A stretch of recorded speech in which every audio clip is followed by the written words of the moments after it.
मी काय करावं एवढंच माहीत नसतं. प्रत्येकाने दुसऱ्याने, आता आपले माजी मुख्यमंत्री बघा ना, मर्द असाल तर हे करा, तमुक असाल तर तमुक करा. मी काय करणार? मी काहीच करणार नाही. मी घरात बसणार. ऐकतो ना आपण, रोज ऐकतो. कधीतरी बोला ना मी करीन म्हणून, मी काही करणार नाही. हा सगळ्यात मोठा भाग आहे. आणि त्यांना कोणी विचारत पण नाही, अहो तुम्ही काय करणार? मी फेसबुक लाईव्ह करणार.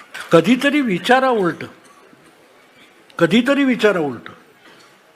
पत्रकारांची धडाडी बघा किती, की बोबडी वळते हो, त्याला धडाडी म्हणतात आजकाल. समोर योग्य प्रश्न विचारू शकत नाही तुम्ही, कधीतरी उलट. अहो मी साधी गोष्ट सांगतो, की राहुल गांधींना एका पत्रकाराने एक प्रश्न विचारावा, की तुम्ही जे काय 8,500 रुपये खटाखट खटाखट खटाखट खटाखट टाकणार होता, बँकेच्या खात्यात टाकणार होता ना, मग ती बँकेची खाती तुमच्या दादीने काढली का? झिरो बॅलन्स अकाउंट तुमच्या पप्पानी काढली का? ती खाती तुमच्या मनमोहन चाचाने काढली का? नाही काढली ना, ती मोदींनी काढली. मोदी हा किती दूरगामी विचार करणारा माणूस आहे बघा, बाकी नालायक आहे.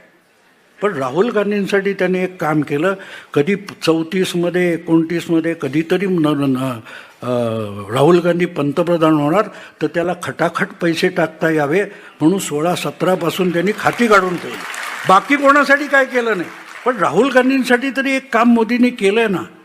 ते कधी काँग्रेसवाल्यांनी मान्य केलं का? किंवा राहुल गांधींना एका पत्रकाराने हा प्रश्न विचारला, की तू खात्यात टाकणार, ती खाती कोणी काढली?